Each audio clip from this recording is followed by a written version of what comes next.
Bon, comme chaque année, le projet de loi de finances arrive avec son paquet de nouveautés. Et cette fois, on va zoomer sur la TVA et plus précisément sur ce qui nous attend pour 2026. Allez, c'est parti, on décortique tout ça ensemble. Alors, qu'est-ce qu'on a au menu? D'abord, on va voir comment certains secteurs bien précis vont être soutenus.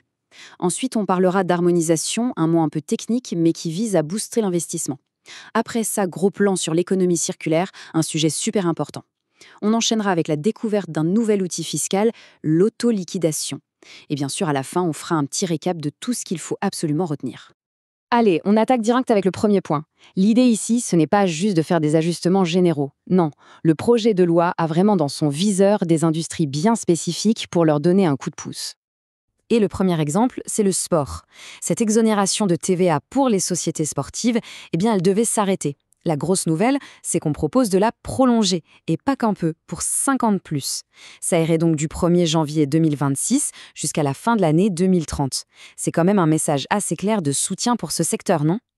On passe maintenant à l'agriculture. Là, le mot d'ordre, c'est l'équité. Imaginez, avant, l'exonération de TVA sur certains produits agricoles, comme les engrais, ne fonctionnait que si on les importait. Un peu étrange. Du coup, pour corriger ça, le projet de loi veut étendre cette exonération aux ventes faites directement en France.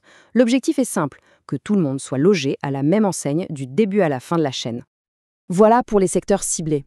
Deuxième grand thème maintenant.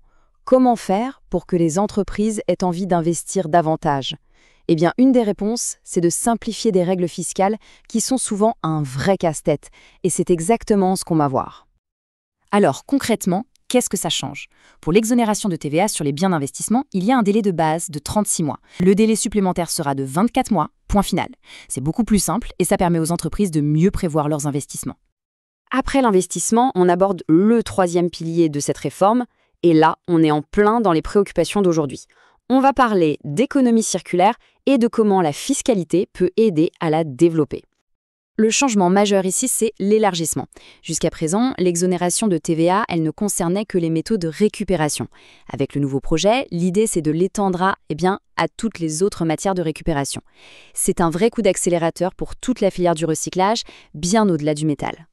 Et pour que ça marche bien, ce soutien à l'économie circulaire, on introduit un nouvel outil fiscal. Attention, c'est un peu technique, mais c'est une vraie nouveauté dans la façon dont la TVA est gérée dans ce secteur.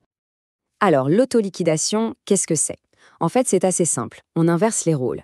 D'habitude, c'est le vendeur qui facture la TVA, la collecte et la reverse à l'État.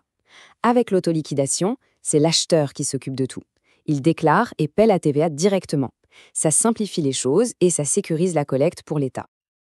Ok, mais dans la pratique, pour le secteur du recyclage, ça donne quoi? C'est simple. Une entreprise vend des matières de récupération. Ce n'est plus elle qui gère la TVA.